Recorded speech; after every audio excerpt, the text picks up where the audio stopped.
Pathfinders, we are getting ready to be in Jamaica. What is happening there? To celebrate the 5th Inter-American Division, Camp Paris.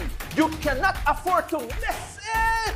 Belize, come along. Yes, we're going to have honors. We're going to have a pin trading. We're going to have friendship, social meeting together throughout all the entire territory of Inter-American Division. When? Next year, 2023. You cannot afford to miss it, Pathfinders. Be a part. Come, let's go to Jamaica. Yay.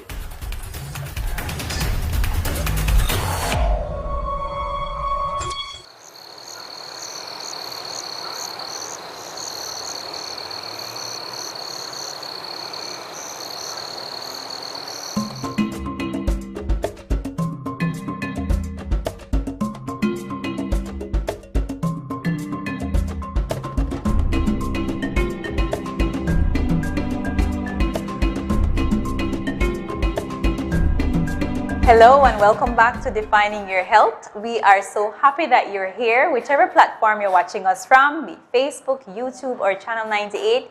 Thank you so much for returning. We have another wonderful discussion all lined up for you. But before we go any further, I want to welcome our guest that is here with us today, Ms. Juanna Murillo. Thank you so much. I know we have been going through so much to get her here, but she's finally here, and we appreciate you taking out the time to come. Definitely. Like I said, we have a wonderful discussion, and we'll be looking a little bit on abuse of technology and human trafficking. You may be wondering, how did we get here? Well, as you can clearly see, Miss Juanna tell us, because I don't want to mess it up. Tell us what you do. So my name is Juanna Murillo, and I work as a focal point for the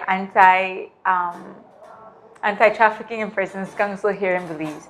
The ATIPS Council, for short, is the national response to address human trafficking in our country.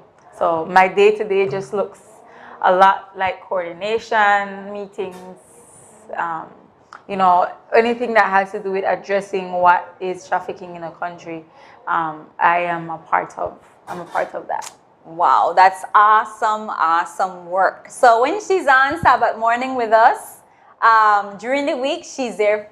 I feel like she's fighting crime, like she's a superhero. But it's an amazing thing for you to be a part of. Just a few weeks ago, we celebrated World Orphans and Vulnerable Children's Day, and that was just an opportunity for us to create awareness that there are children who are being harmed. We have children who are orphaned, but there are children who are sought after by predators. And so this conversation will help us a little bit to become aware of our surroundings. If you yourself have children, to become more alert as parents. And today in our discussion, Ms. Juanna will be sharing a little bit about what she does and also some tips that could help us to kind of fight this unforeseen, I want to say demon or unforeseen person, predator that is there lurking, trying to harm our children. So it's a heavy one, but it's one that we can learn from, and I want for you to stay tuned. I want for you to share this program because there's a lot that we can take away from it. Yes, for sure.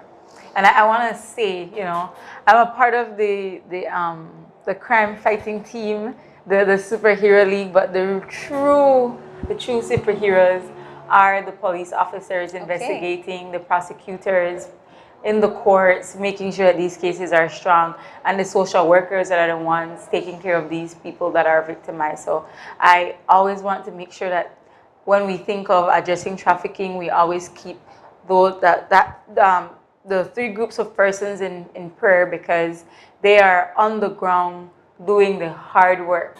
So I want to make sure to big them up, for all the work that they've been doing. It's rightfully said. You always see one person, but behind that person, there's always a team of people working together to make to have successful stories. Speaking of successful stories, trafficking in Belize. What percentage can you offer to us when it comes to successful stories? Percentage in relation to the number of cases per year. Well, I don't have a percentage, but I can tell you that each year, what the government is trying to do is to continue with specialized training for those persons involved to increase how successful we are in identifying these cases. Yes. Because cases come up from multiple sources. So the government, so you have police officers, social workers that might identify cases, but you also have NGOs and intergovernmental agencies and organizations that would identify these cases. Some cases come in anonymously. In the past years, we had, I can start, let me think, 2019, like generally, we had an arrest in 2020. We did have a conviction in 2020. In 2021, we had 4 persons arrested in relation to one particular case, and then we had 2 persons convicted in relation to one case. Those persons were given 10 and 12 years behind bars for their involvement in exploiting an underage minor, a female victim. So each year we're trying to create a consistency in ensuring that we are pushing these cases forward, and we do have cases at the courts awaiting trial. And so also I want to put in to keep those prayers going up for the success of these cases, and that justice will be served for these victims. Definitely. Yeah. That's commendable. That's commendable, because back in the day, I mean, Belize have come a long way. Yes, we have. Because creating organizations like these are very much important. Back in the day, we weren't even hearing about anybody. It's always the U.S. coming in, trying to help, or, you know, bringing in some team from somewhere. But now we have our own things set up here to help our people. So that's very much commendable that we have an organization that you can confidently message, knowing that your name won't be released or anything like that, privately message to give information to help those who are being trafficked. Yes. So I think we've come a long way, and there's much more to go. Yes. And you're a part of it. You're a part of it. You know, I'm sure it is. I'm sure it is, because as Christians, we always want to extend a hopeful feeling to everybody. You know, and getting convictions, you know, it brings hope. You know, it helps people to be more confident in the system here, to bring out information to get other people to get help, right? Moving along, when it comes to human trafficking, traffickers are lurking everywhere. And I don't want to bring fear to anybody, but yes, let's clarify. We need to be alert, especially as a mother, you know, especially as a youth leader. Traffickers are everywhere. And, you know, you used to, I want to say back in the day again, they used to be coming through different ways, or, you know, by the street side, or meeting you at the shop, or things like that. But now they're even smarter. Now they're using technology. You know, they're coming into your bedroom, not literally, but coming into your bedroom with the use of your cell phone, your laptops, which is pretty scary. Because you see what technology does, it transcends borders, it transcends walls. So you could be at home with your child, maybe not even realizing that they are being exploited by a stranger through the internet. And so it is something that we don't want to invoke fear, but rather we want to create an atmosphere of concern, an atmosphere of let me learn more, an atmosphere of, okay, what can I do to prevent this as much as possible? So we're not saying that You know, when we see like the locusts coming and swarming, that's not what's happening in Belize. But we just want to say, hey, let's get ahead of this curve. Yeah. We see it happening. We know it's a possibility. How do we, as a people, protect our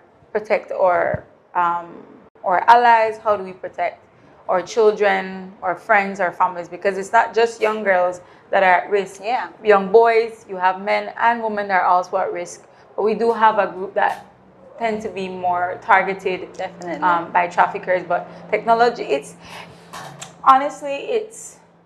unfortunate but amazing at the same time what technology can do for our society.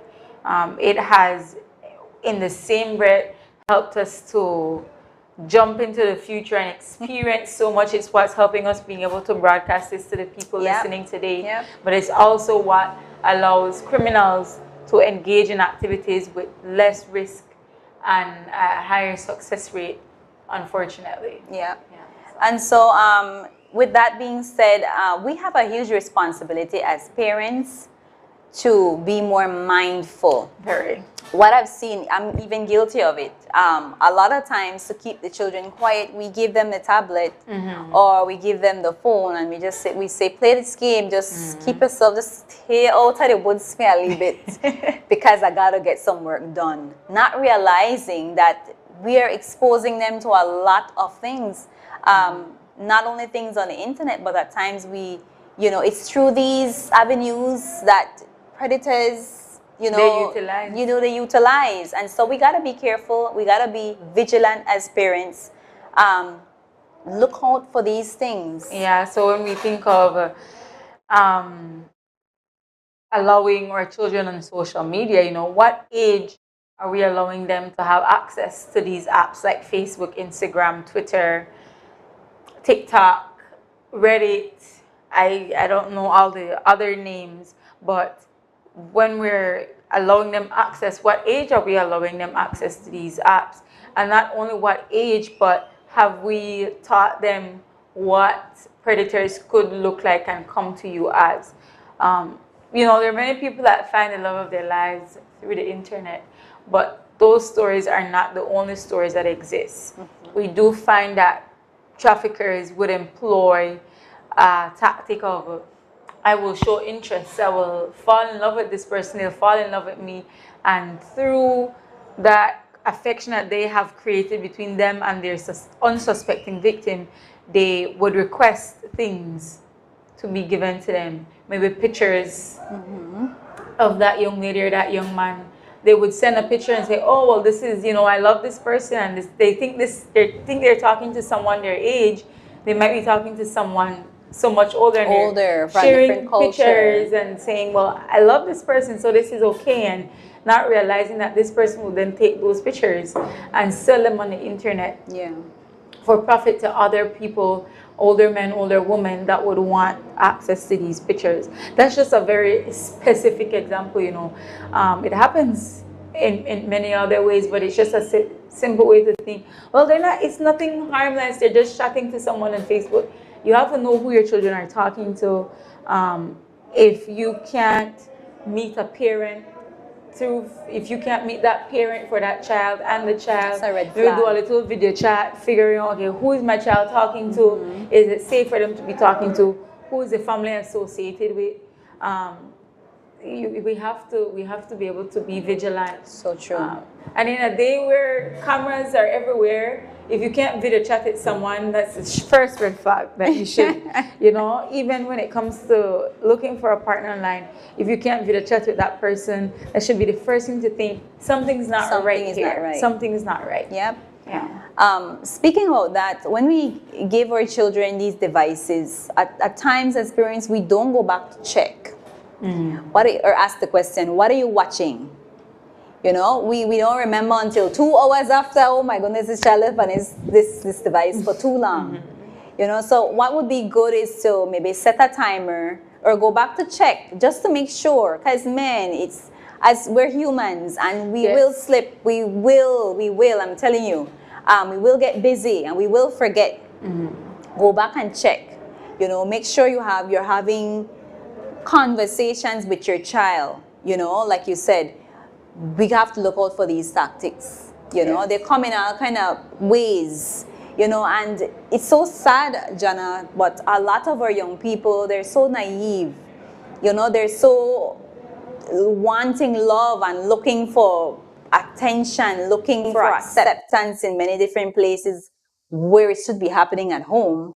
That anybody where comes by and say, I love you, or I care for you, or I could give you this, I could give you that they would so readily accept it, you know. And so we really need to be educating our young people. We really need to be embracing them, especially parents. You know, our young people need to feel welcomed at home. They need to feel wanted at home. Yes. You know, so when these predators come, you know, it would be an easy thing for them to say delete or block the person. Or show their mom like, hey mom, this doesn't look safe, you know, what should I do in this case? And you know, that kind of takes us into the segue of thinking about vulnerable groups. Yeah. Because unfortunately, we do have unfortunately, I didn't finish my word. We do have children that live in homes where they might not have a mom or dad that they can turn to. And these are the vulnerable. And those are the ones that are vulnerable. Because where are they finding their validation from? And as a community, you know, sometimes how do we identify someone that is at risk of trafficking in persons? There is this story that you should be able to find online of a young lady. She's Belizean. It's happened many, many years ago. Okay. The story broke in like 2010 or 2011, but it had happened. She was already older at the time, and so maybe 20 plus years ago this had happened. Her mom, a lady had come to her mom and said, you know, like, I want to have one of your girls. And at that time, I think maybe it was like okay in the society to allow a foreigner to come and take your child and say, you know, I'm going to give them a better life. And it was okay. And the little girl left when she was about 8 years old. And she lived in the US as a domestic servant in the home of this person. And she said that every day she had to make food, make sure everybody else's homework was done, clean the house. And she would be abused if she didn't finish something in time. Like, her responsibility was to make sure everything was working out. I'm sure her mother never thought. And her mom, I don't think her mom thought that that's what she was sending her child into. And years after, she had found someone that finally listened to her story and showed up at the door and was able to rescue her. Wow. But all those years she's walking in these shadows, like she put it, and nobody knew what she was going through. So you would think, oh, they're living in a home that seems safe, they're living in a safe neighborhood. You know, the hardest thing about working within this field is like everything could look anyway, and you don't know. It's until you go into the details of it. But how do you know as a regular person? And I've gotten this from persons, you know, how do I know that I'm looking at a situation that is trafficking? You know, I don't want to accuse someone falsely of something, or I don't want to miss it if that's what's happening, you know. Where do we fit as a society to protect these children? For me, it's like a perennial question. I know, but I feel like God has placed innate things within us to things like intuition, things like the Holy Spirit, you know, to kind of give us hints. Because it's so amazing how this brain works. You may see a child, you may see a predator, and something inside you feels wrong. Yes, it doesn't feel right, it doesn't look right, and it doesn't sit well with you. And so, as a mother, as a leader, as a youth leader, these things, you know, it would be clear to be seen, because you have this innate something inside you. I don't know what it is. I'm gonna go with the Holy Spirit that tells you something is not right. But I want for us to look a little bit venture off a little bit into these vulnerable groups that you alluded to. Can I safely say that predators look for children who it might be a little too general. I was thinking along the lines of single parents. Would they wouldn't look be for able children to- who are, it would be too general because we cannot say that it's only single Yeah. homes they're looking after. Who would they look for? Who would predators look for? They would look for persons that don't seem to have like a structure at home. So Okay. let's say if they're actually interacting with this person online or in person, they might try to scope out to see, does this person have a support system where someone will, care about what's happening in their life? Does this person lack, the development, And you could the tell that emotional from a maturity and picture. development? These are things you can tell from a picture. Because you would It have depends. to be... Yeah, because on social media, you'll be posting, typical example myself, I post, and if you follow me on Instagram or Facebook, you can tell that I'm with my family a lot. So you can Okay. tell that I have that support system. Okay.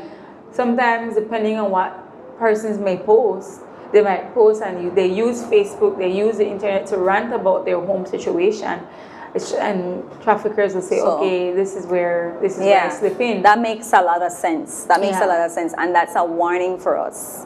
Let us be careful of what we put out on social media. Very important. A lot of times you see people on there every day just going on and on and on about their life. You are becoming a target, and these predators, they seek after you, and they come up in your inbox and they ask questions, and sometimes they have, I'm picturing them with a list of questions to see, let me see what this person will say if I ask this question or that question. So we have to be very, very careful as adults, and even more our children. So who would be another vulnerable group that... Another vulnerable group from, we could talk about persons that have experienced childhood trauma. Okay. Is another one. Because childhood trauma puts you in a place where you may need to experience some therapy to get healing from what you've experienced. And so once someone has not been able to actually address the results of childhood trauma, maybe they were abused as a child, sexually or physically, they experience their parents fighting a lot, or they lived in a home where domestic violence was something that was constant, or in a home where the mother and father had a drug addiction or an alcohol addiction. So those persons that experience childhood trauma, because of those things, they are also very vulnerable, because they're more likely to receive abusive behavior and not be able to tell the difference. So an example would be something like, when we talk about love bombing, persons that have experienced trauma, they will take love bombing as a good thing, because finally someone's validating them, someone is paying attention to them, and it will be only after they have, for lack of a better word, entrapped you with this love bombing, that's when they will start putting in the elements of, okay, well, this is what you need to do. And at that time, you maybe you don't know how to respond. Okay, well, you love this person, so maybe you have no other, you don't, maybe I should do this, or, well, I don't have any choice. You feel at that point that this is the only way to go. You may feel guilty, you may experience some shame or guilt. But that's another group that is also vulnerable, because that childhood trauma kind of transfers into adulthood, and not knowing how to differentiate between potentially abusive behavior, potentially dangerous persons is something, and traffickers, they become very charismatic and lovable, so that you feel that you have no choice but to. And of course, you don't want to lose getting all this attention, getting all the gifts, getting all the, you don't want to go back to your lifestyle that you were living before. You want to be able to speak in a crowd when it comes to relationship, even though you're not in a real relationship. It's only in your mind, because some of these traffickers you have not even met. People have not even met them in real life, not even a video call, nothing. It's just words, just somebody there sitting and waiting until you get home in the evening to say hi. There's this one story, this is not about technology. This young lady shared her story about how she was exploited by someone that she thought was her boyfriend. He always went to Vegas for work, and he just said, okay, well, that's where he has to go for work. And they finally moved in together, and it wasn't until then that she realized what he did, and then she was expected to engage as well in that type of activity. And I think she was only saved, I think, after a police officer, I think, was picking her up to charge her with prostitution, and that's where they realized that maybe that's what was happening with her. So, she thought she was in a relationship, she was moving in with this person. And up until that point, she didn't see anything that would have given her any indication that this is what that person would engage in. Another group that I was thinking about that would be vulnerable to traffic, to exploitation, would be that group of young persons that are seeking employment. Okay. So these might be persons that are coming also from communities that aren't, or families that aren't very affluent, because they need a job. So it's more likely that someone would fall victim to an offer that seems too good to be true. So in a case where they don't use the whole love tactic, but rather use and have a job to give to you, you'll get all of this money, you'll enjoy it. It's gonna be you could help your family, if your mom is sick, exactly. You end up in a situation where, well, I'll take it because I don't have a choice. And like what you said, in this instance, they start working and they say, well, after they realize what's happening, if they do realize what's happening, they may feel that they have nowhere to go. Because traffickers, we don't see chains the way we saw it in slavery. Rather, it's a control, it's a mind control thing. They use psychology to control that person, to keep them under their watch and their authority, by creating this situation where you need them. You need them to either evade potentially becoming investigated by immigration, because what if you brought that person across the border illegally? Now they feel, I'm at risk of being arrested by immigration, but you're being exploited, and they don't know that they are going to be protected. So they do tell them lies, and anything that would create a situation of, you know what, I don't feel I have any choice but to stay here. Wow, you said a mouthful there, sis. A lot of things that we did not know, and we only know this now that you are sharing. But you may not be a trafficker, you may not be somebody being trafficked, but you may be somebody seeing trafficking being done. And so when we return, we will talk more about how you as a person can help. We are all here as one unit, and we're all here to help. And so we have a duty, we have a calling, and Miss Juanna will be able to share with us a little bit more about how you can help if you see somebody being trafficked. So with that, we invite you to stay with us. We're going to take a break and be right back. Hi, I'm Pastor Elario Davis. I'm Pastor Denny McCullough. We are the hosts of your Bible study series, Words of Wisdom. In 2 Timothy 3:16, God reminds us that all scripture is given by inspiration of God and is profitable for doctrine, for reproof, for correction, and for instruction in righteousness. Words of Wisdom is a specially designed program brought to you by ATN in an effort to share the Advent message to our friends and faithful viewers who are yearning to build a growing and saving relationship with Jesus Christ. If you want to learn more about our rich Adventist heritage, basic fundamental belief, counsel on courtship and marriage, or simply a deeper study of God's written word, then join us Wednesday mornings at 10 a.m. on our Facebook and YouTube pages, as well as Channel 98 on Central TV. Join in and be a part of this special Bible studies effort by praying that God continues to lead and bless this ministry, by becoming a faithful viewer and inviting your friends and family to like and share our programs by your kind donations and, of course, your generous financial contributions. Contact us at 416139351 or send us an email at atn@cbm.belizeunion.org. We are located at 10 3/4 miles Philip Golson Highway. Thank you for being a part of the ATN ministry. It is our prayer that you will keep the book of the law always on your lips. Meditate on it day and night, that thou mayest observe to do according to that which is written therein. Then thou shalt make thy way prosperous and have good success.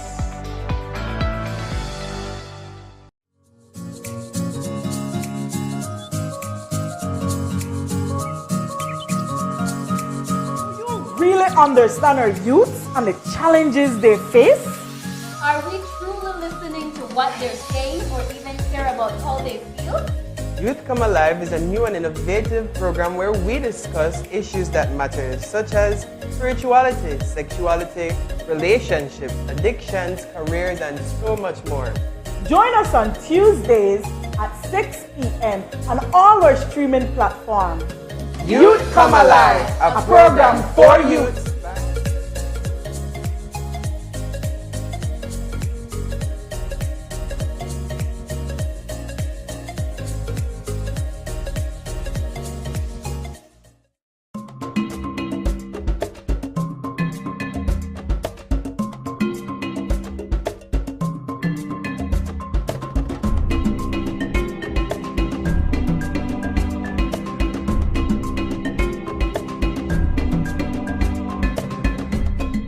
And we are back. We want to thank you so much for staying with us thus far. We've been having an exciting conversation based on abuse of technology and human trafficking. And today we're sitting with Miss Juanna Murillo, who is an expert when it comes to things like these. And so far we've talked about a lot of things. We've spoken about how traffickers are using technology to gain what's the word? You won't call them clients. Access to our young people. Ms. Juanna, I think God has placed you in a very, very, it's very strategic, but He has placed you in a position where you are able to see firsthand a lot of things that are happening under the shadows. You know, the regular man would not know this. And I know a lot of the things you know, you're not able to speak out because, you know, these things are confidential and they can be life-threatening, and we don't want that for you. So please don't co-expose nothing here on the ATN, but we are very much appreciative that you're still able to speak. Mm-hmm. You're still able to come on our platform to create awareness. And as humans, we don't think about these things. We're not aware of things that are happening around us.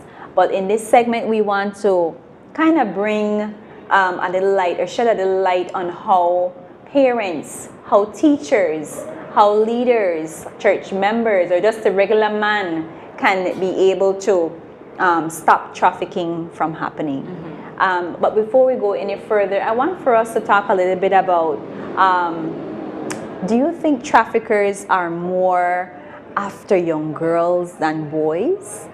From what you've seen, do you think or girls are being, exploited more than boys? In Belize and within the America, so Central, South, and North America, women are trafficked at a higher rate than men. And in Belize, currently, what our numbers are showing is the victims or the persons that are at higher risk of being exploited are the ones that are under 18. Okay. Now, if I can dissect that to identify or analyze why I think that is,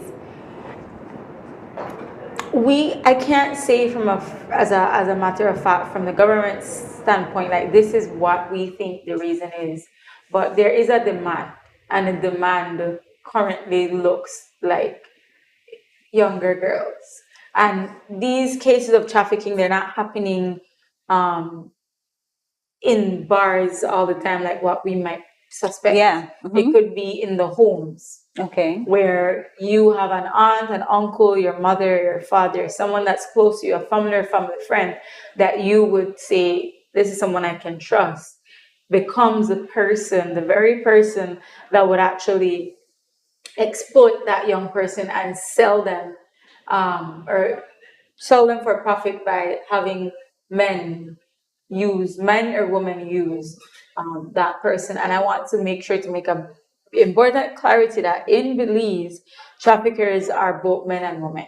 Okay. So the traffickers that we're seeing, they're not only men, they're women and men. And so when I was younger, I thought all traffickers were men. That's what we think, that's what we have been taught or have been alluded to, that it's only men. Be careful of those men, but you have, like you said, women who are also predators, and these women, sometimes they work for bigger rings, they work for bigger people, they are the transporters. And sometimes they're the persons that are leading. Yeah. They're the ones leading the whole operation. Making, organizing, getting the persons from one country to the next, and I'm the one dictating whether or not you get to do this work, that work. They're the ones that have the money. Sometimes it is women, unfortunately, because as a young woman myself, when I'm traveling, you try to seek out, who are the people that I can trust, that I'm looking around, and try to profile who is safe and who's not safe. And it's not always the easiest thing to do. No. And women, we tend to... It's that old granny with the bag, too. It's always the old granny with the bag. Well, yeah, you think... You wouldn't think old granny would have want to harm you, right? No, but they are also... Watch out, old granny with the bag. They might actually be the persons that are being used to luring young women as well. I go to help someone. I'm not saying this has happened in Belize. It's just a very broad, general example. I see someone that needs some assistance. I go and I help them. And that's where... maybe they mark me and then they come back after a while. I feel comfortable opening up and sharing maybe some personal details to a stranger, just because it's conversation to start up, and you don't realize you're giving away important information about yourself. So even when I'm traveling, if I'm catching a taxi, an Uber, whatever the case is, I never give off the impression that I don't know where I am. I never give off the impression that I don't know the area in which I am. I always make sure to seem confident that I know where I'm going, to seem confident about the space that I'm in, and never give information about where you are, what you're going to be doing, when you're going to be there, because you just never know who you're talking to. So I think maybe some women, we trust other women more than we would trust other men in public spaces where these people are strangers. And so it's important to not want to go outside, but to just, when you go outside, be cautious of the way you interact with persons. Don't change who you are, but also make sure to be a little bit more strategic in how you converse, strategic in how you present yourself. Because they will look out for persons that seem that they cannot defend themselves, persons that cannot or won't fight back. And I want to clarify that I don't mean that they're gonna, let me try to find the right words. I'm not saying that in Belize we're having persons being kidnapped left, right, and center, because the reality is we haven't had a case where a recruitment was done through kidnapping. Okay. All the cases in Belize currently were cases of persons being coerced or forced or defrauded into thinking that they were coming to Belize, or they were, when it comes to a foreign victim, they were coming to Belize for one thing. For those that are Belizeans that are being exploited, they might not have, recruitment would have been, you're my family friend and member and I trust you. So there's a power dynamic where I would not have expected that to have happened. I know, how does that person escape? Because they live in the home of the person that's perpetrating the crime. So it's not that in Belize persons are being kidnapped for trafficking purposes. It doesn't look like that, not for Belize and not for what we have seen. But women, and young girls are at higher risk. And it's the demand for sex, for exploitative sex is there. The demand for sex where I can pay for it with someone that's young, and maybe have not been touched as much. It's a sick thing to think about, that we would have men and women seeking to want to touch someone without their consent. Yeah. Of that age. But it does happen, and where there's a demand, someone will seek how they can provide that supply so that they can make profit, unfortunately. It is indeed a really sad and sick thing, but it's a conversation that we need to have, because we are living in a real world. I implore parents, I implore the church, let's have these conversations. Let's not just pretend or shy away from this kind of conversation. It's not, and many of our young people in our churches are at risk. And again, we're not here to create fear, or we're not here to, we're just here to bring awareness. Many of our children or youths at church are at risk sometimes, because you don't know who's around, who is who. People say a lot of things and they put off a lot of front, but you don't know what their mind is thinking. So we have to help our young people, or young girls, or young boys to be aware. I love that you shared your experience when you're traveling, and that is so key, because a lot of times we give information without even thinking. Never give more information than you need. We just get, I don't know, it's just, I'm not sure if we're too friendly or what it is. We're just naive. We just give information, without sometimes even being asked. Yeah. We just meet somebody and start to chat and not realizing the dangers. And I'm a very talkative person, so for me sitting in a taxi, not saying a whole lot of things, I like to engage in conversation wherever I am. We're so used to that, but I mean, these times have changed. Yeah. Times have changed, and we can't trust. Not everybody that we see we can trust, but those are wise counsels to keep your conversation very limited, especially with the information, where you're going, where you're coming from, who you're meeting, and things like that. Especially when you're in a new city, a new area. Yeah. Try to make sure you're not always by yourself. Because maybe someone is observing you. You don't know, but maybe someone is observing. So always make sure that even if you are by yourself, you're always in a space where there's more than enough people. The way you conduct yourself on the internet, like you said, don't put where you are every time. This is actually something that's a concern, not just for persons that are that are vulnerable to being exploited, but persons, like, there's a conversation that was started up about influencers posting where they are and how they become higher risk of being robbed and harmed, because people are looking, they're seeing, okay, how can I go and make money fast? And the best way to do that is to just take it from someone. And so these influencers that are posting where they are at the moment, where they're staying when they go into a new city, you are now placed in a vulnerable place for someone to say, well, maybe I can go and do this because this might be easy. It might be easy for me to rob them or steal from them. Yeah. And it's kind of the same concept when you think about persons that are vulnerable to being exploited. If you're putting, flying out to California today, or staying at this you're excited to share your journey with people. We want to engage with your community. That's fine. Wisely. But don't be posting the hotel that you're staying. Don't say what flight you're getting on, what time your flight is. All of these things, they can track your travel pattern, and they can decide, okay, well, not this time, but next time. Or they start up a conversation and they find out, oh, you like these things, so you share so much of yourself online, they know how to have you fall in love with them. Interesting. So it's important to be very cautious of the things that you put on the internet. That's very cautious of the information you put about your family members, about yourself, where you live. And in Belize is small. It's kind of hard to not share so much because everybody knows everybody. But even in our small community that is Belize, we can still be cautious in our conversations and the information that we're sharing to strangers. The thing is, Ms. Murillo, is that it's so unfortunate that social media has so much benefits.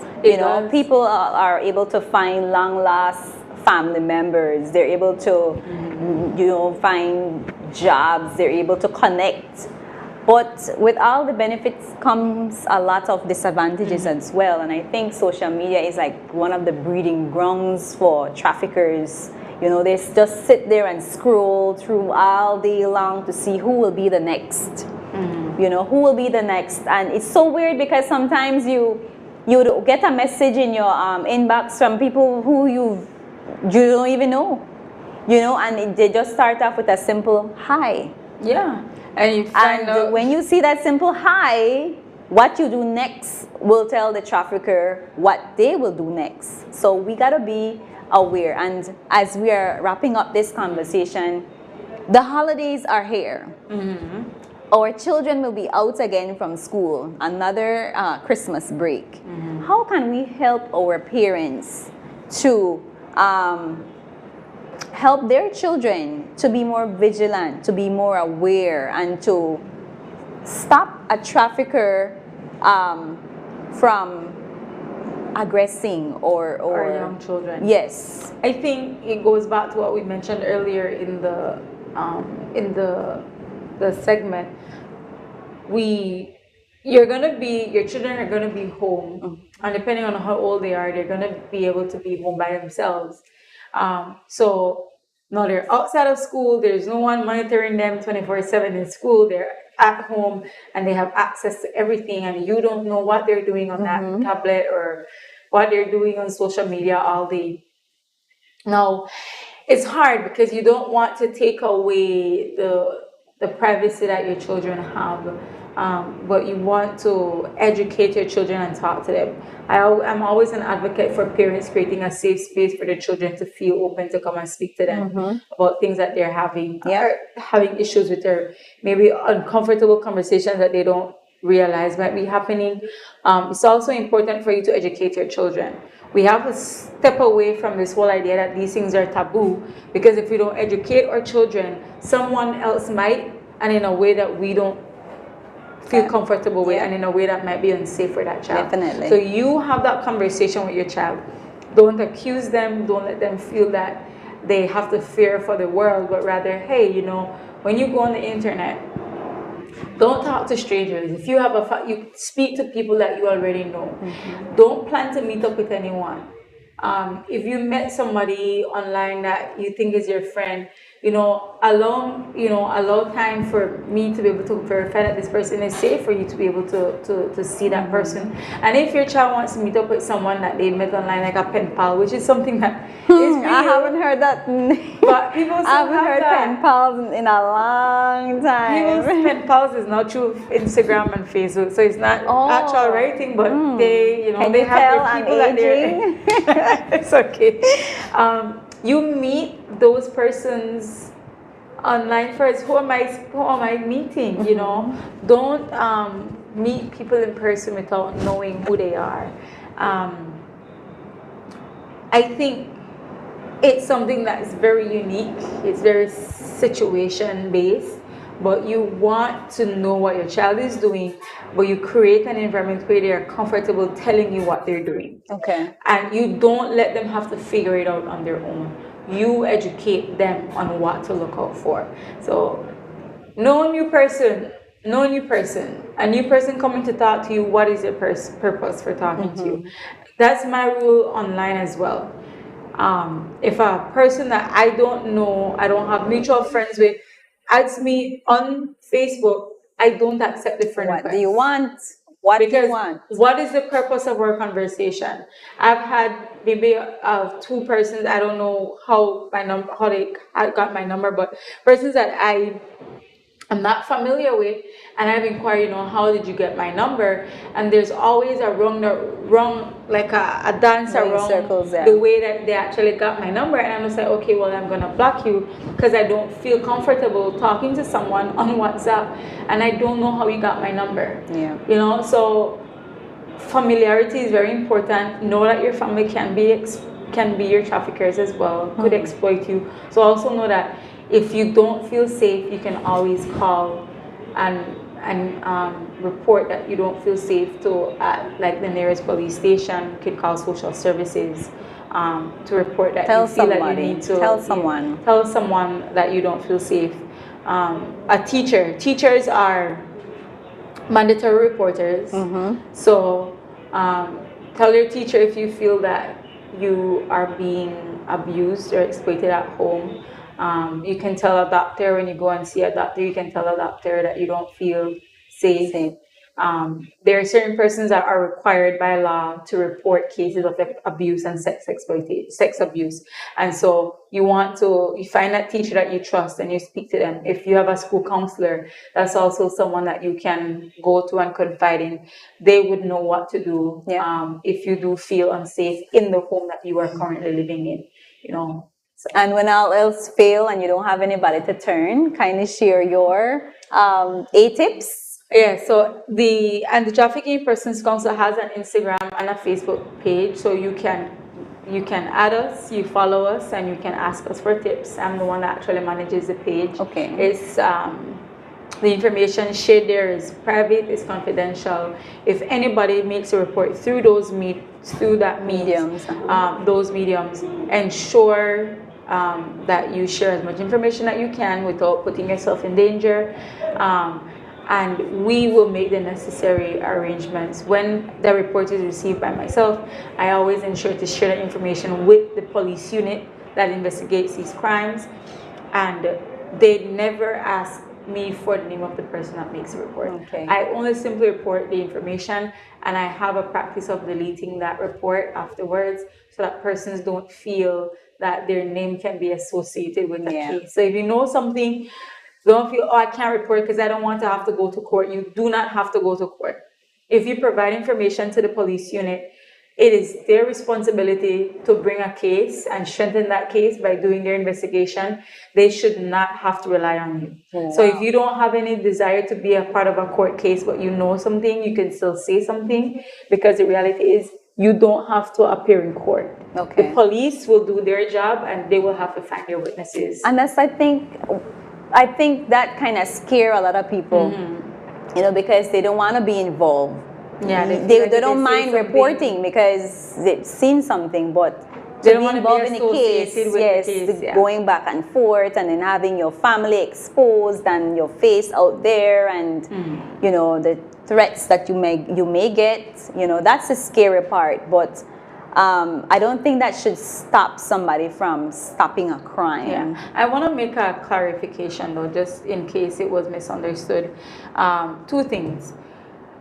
When we talk about doing certain things to avoid falling trap, we're not in the business of victim blaming. So we will never say that you should have done this to avoid being exploited. It doesn't matter if maybe you didn't do these things and you are now a victim. It doesn't matter. The fact is, nobody should feel the right to take away your freedom. Nobody should feel entitled to taking advantage of you simply because you engage with them and listen to them. It's never your fault. And the second thing, human trafficking can be mistaken. I mean, unlawful sexual intercourse and sexual assault can be mistaken for human trafficking.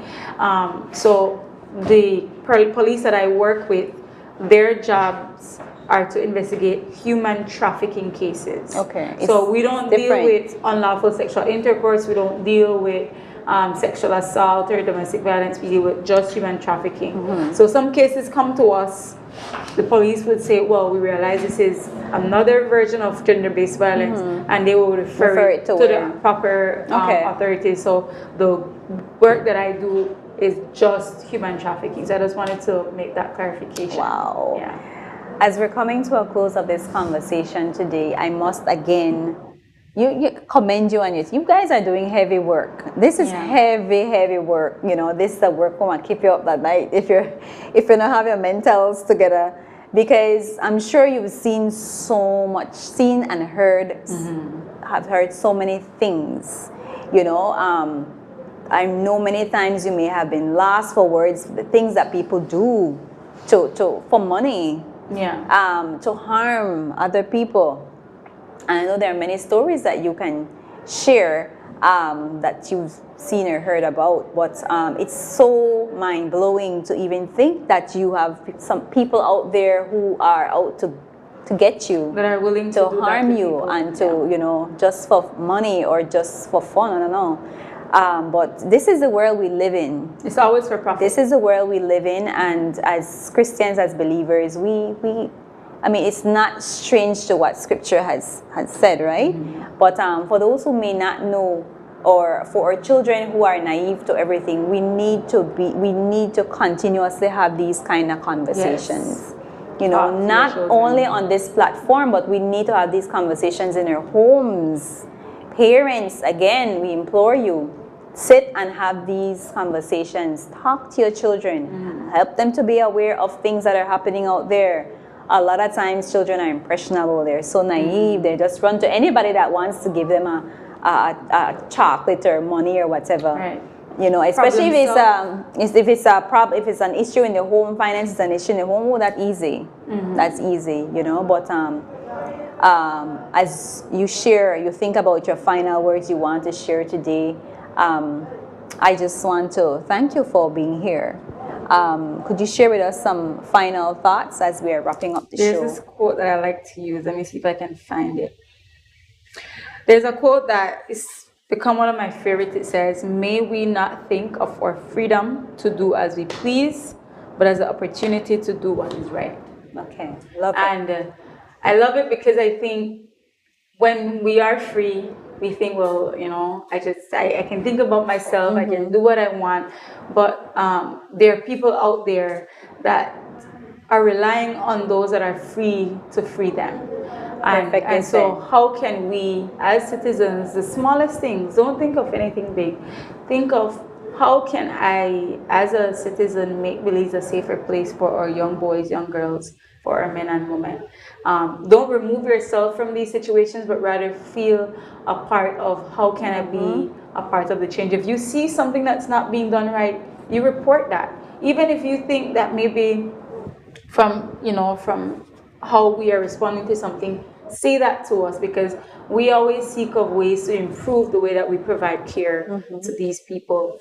We want to be able to provide expert care and assistance and in every way possible. So if you feel that maybe something wasn't done appropriately when addressing a case of trafficking in persons, we want to hear you share that experience with us so that we can try to address it.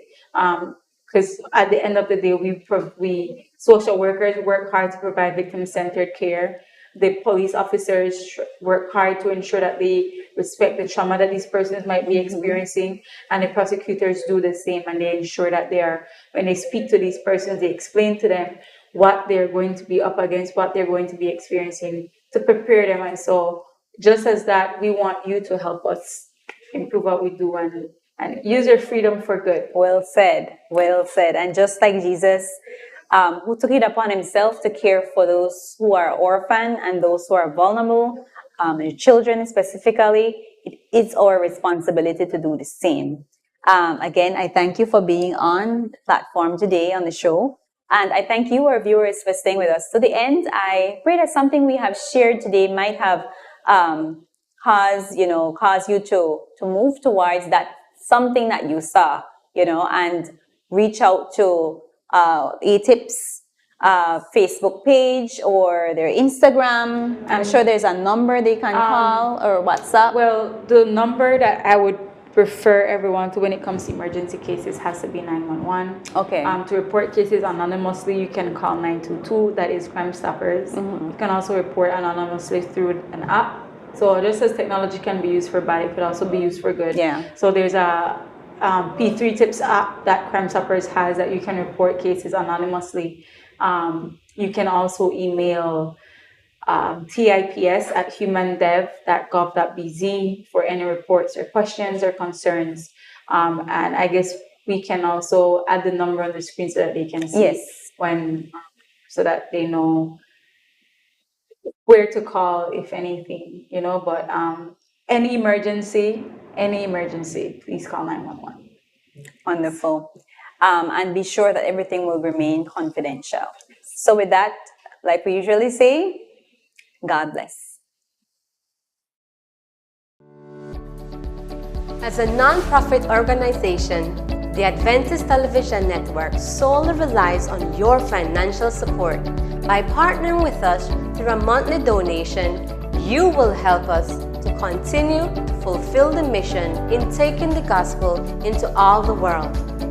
For more information, please call 613-9351 or email us at atnfin@cbm.belizeunion.org. Thank you for your prayers and support of the ATN ministry, and together we may hasten the soon coming of our Lord Jesus Christ.